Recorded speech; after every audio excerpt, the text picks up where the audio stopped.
আল্লাহ রাব্বুল আলামিন ঘোষণা ফরমান, আমি তোমাদের উপর ইবাদতের জন্য আমি তোমাদেরকে সৃষ্টি করেছি।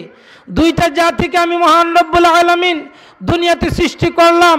একটা জাতি গোষ্ঠীর পরিচয় হলো মানুষ জাতি। সুবহানাল্লাহ। মানুষ জাতির মধ্যে আবার বিভিন্ন ধর্মাবলম্বী রয়েছে। সেই অসংখ্য অগণিত ধর্মাবলম্বীদের মধ্য থেকে একটা মাত্র শ্রেষ্ঠ জাতির নাম হলো মুসলমান। বলেন সুবহানাল্লাহ।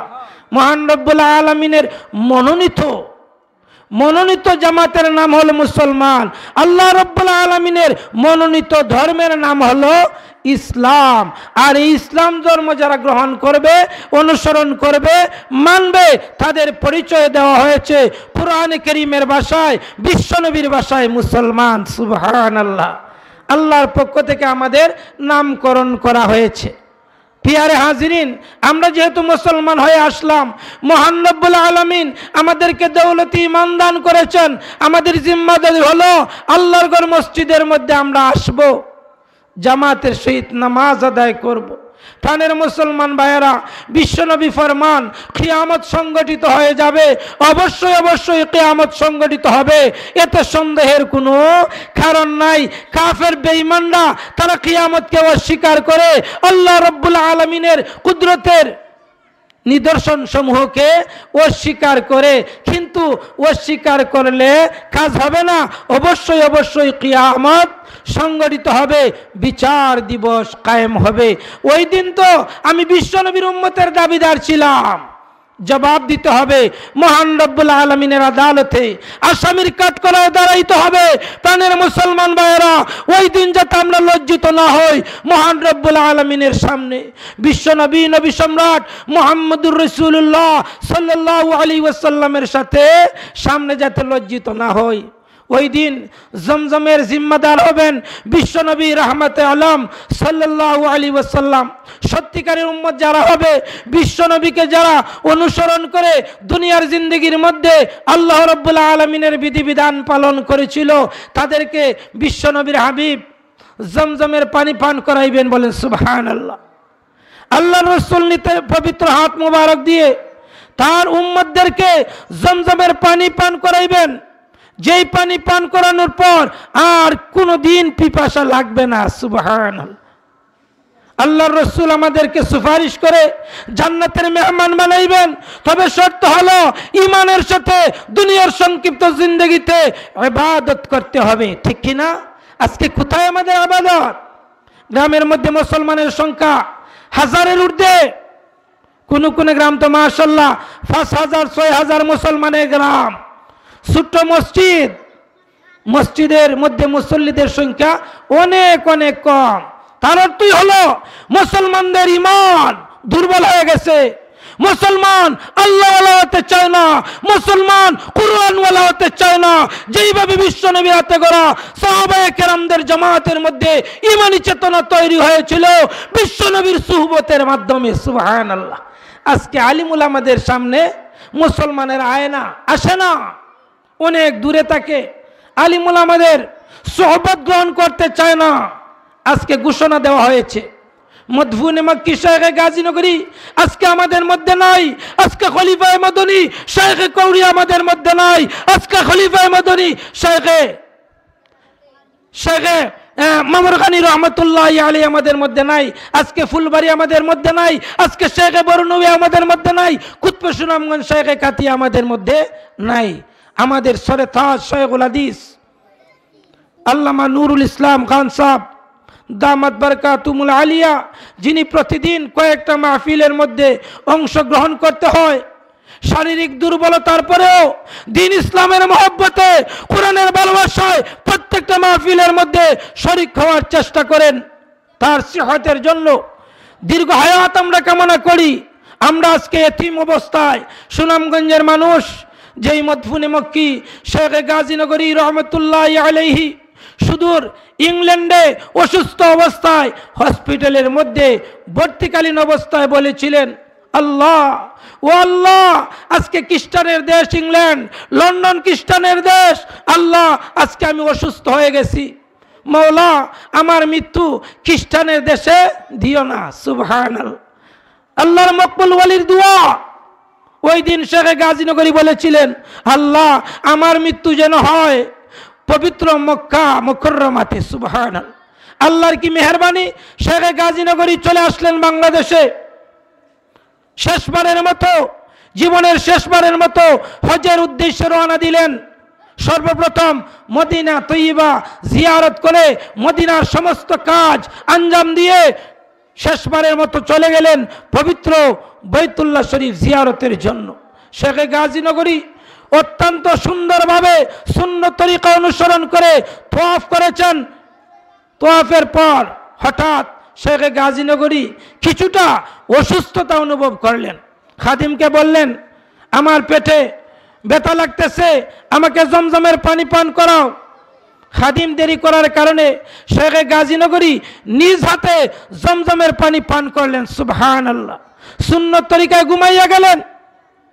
দৌলতে ইমানের মাধ্যমে কলিমা সহ শেখ গাজীনগরী দুনিয়া থেকে চলে গেলেন। হাজার হাজার মানুষ, লক্ষ লক্ষ মানুষ যার নামাজে জানাজায় অংশগ্রহণ করেছিল, সৌভাগ্যবান শেখ গাজীনগরী রহমতুল্লাহি আলাইহি সুনামগঞ্জবাসী ধন্য এই খলিফায়ে মদনী রহমতুল্লাহি আলাইহিকে জন্ম দিয়ে, যিনি শেখুল ইসলাম মদনী রহমতুল্লাহি আলাইহির সুযোগ্য ছাত্র এবং সরাসরি খলিফা ছিলেন। মদনী রহমতুল্লাহ আলাইহিকে, ও মুসলমান ভাইয়েরা, আল্লাহওয়ালাদের সাথে সুহবত তৈরি করতে হবে। দেখবেন আপনার অন্তরের মধ্যে আল্লাহর মহব্বত তৈরি হয়ে যাবে।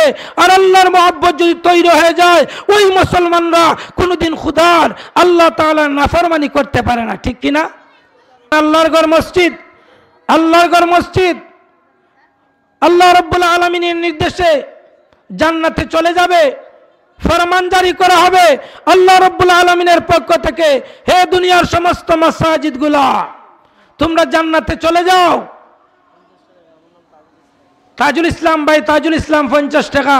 আল্লাহ কবুল ফরমাও, মঞ্জুর ফরমাও, হায়াতের মধ্যে বরকত দান ফরমাও, রুজির মধ্যে বরকত দান ফরমাও মাওলা, দিন দুনিয়ার বালাই নসিব ফরমাও, আমিন ইয়া রাব্বাল আলামিন। মাশাআল্লাহ। হাজিরানে মজলিস, আল্লাহ রাব্বুল আলামিনের পক্ষ থেকে জান্নাতের সংবাদ দেওয়া হবে, ফরমান জারি করা হবে, ও দুনিয়ার জগতের সমস্ত মাসাজিদগুলা তোমরা জান্নাতে চলে যাও। আমি আল্লাহ রাব্বুল আলামিনের ঘোষণা হয়ে গেছে। কিন্তু দেখা যাবে দুনিয়ার মাসাজিদগুলা জান্নাতে যাবে না, অপেক্ষা করতে থাকবে। অনেকক্ষণ পর পরবর্তীকার আলম আবার জিজ্ঞাসা করবেন, তোমাদের কি হলো? হে দুনিয়ার জগতের মাসাজিদ সমূহ, তোমরা জান্নাতে যাও না কেন? ওই সময় সমস্ত দুনিয়ার মাসাজিদগুলা রব্বুল আলামিনের সামনে আরজ করবে, আবেদন করবে, পরবর্তীকার আলম আমরা তো এমনিতেই জান্নাতে যাইতে পারবো না। যারা আমাদেরকে দুনিয়ার জমিনে, দুনিয়ার জিন্দগিতে আবাদ করেছিল, নামাজ কায়েম করেছিল, যারা মসজিদের মধ্যে জামাতের সহিত নামাজ আদায় করেছিল, আপনার মেহমানদেরকে নিয়ে আমরা জান্নাতের মেহমান হতে চাই। সুবহানাল্লাহ। এজন্য আমার প্রাণের মুসলমান ভাইয়েরা, আল্লাহর ঘর মসজিদের মেহমান হতে হবে। আমার যুবক ভাইয়েরা, সময় নষ্ট করা যাবে না, যেহেতু অবশ্যই আল্লাহর আদালত কায়েম হবে, ওই দিন যাতে আমি আল্লাহর মেহমান হতে পারি। আমার ভাই খালেদ, আল্লাহ 100 টাকা দান করেছেন, কবুল ফরমাও, মঞ্জুর ফরমাও, হায়াতের মধ্যে বরকত দান ফরমাও, রুজির মধ্যে বরকত দান ফরমাও, জিন্দা মুর্দা সবাইকে মাফ ফরমাও, আমিন ইয়া রাব্বাল আলামিন। মাশাআল্লাহ। আপনাদের খেদমতের মধ্যে আরজ, আমরা এই ক্ষণস্থায়ী জিন্দগির জন্য চিরস্থায়ী আখিরাতের জিন্দগি, এই জান্নাতকে আমরা বরবাদ করতে পারি না। আমাদের যাদের বিবেক রয়েছে, সুস্থ জ্ঞান যাদের রয়েছে, আমার মুসলমান ভাইয়েরা, নামাজ ছাড়া যাবে না, আল্লাহর বিধিবিধান ত্যাগ করা যাবে না, আল্লাহর ফরমান আমলে পরিণত করতে হবে। যদি আমরা আল্লাহর বিধিবিধানগুলা বিশ্বনবীর তরজ তরিকা, বিশ্বনবীর নীতি আদর্শ অনুসরণ করে দুনিয়ার জিন্দগি আমরা সাজাইতে পারি, দুনিয়ার জিন্দগি আমরা গঠন করতে পারি, তাহলে আমরা সফল কাম হয়ে যাব। ইসলাম আর মুসলমান, ইসলাম শান্তির ধর্মের নাম, মুসলমান হচ্ছে সভ্য জাতির নাম। সুবহানাল্লাহ। মুসলমান হচ্ছে সারা পৃথিবীর মধ্যে সভ্য একটা জাতি। তাদের কিছু নীতি আদর্শ আছে, আল্লাহর মনোনীত কিছু বিধিবিধান মুসলমানেরা পালন করে। আর কিছু কিছু বিধিবিধান মুসলমানরা বর্জন করে। হাজিরানে মজলিস, আজকে মুসলমানদেরকে ছোট করে দেখা হয়, অথচ সারা পৃথিবীতে একটা মাত্র জাতি হচ্ছে সভ্য জাতি, যেই মুসলমান জাতির নিজস্ব কিছু কালচার, নিজস্ব কিছু আদর্শ মহান রব্বুল আলামিন দান করেছেন। এটা মুসলমানদের জন্য নিয়ামত, সুবহানাল্লাহ। যেমন ইসলামের প্রভাব, ইসলামের আজমত, কোরআনের প্রভাব, কোরআনের কি আজমত ছিল, কোরআনের কি তাসির ছিল। আজকে কোরআনের প্রভাব আমরা বুঝি না।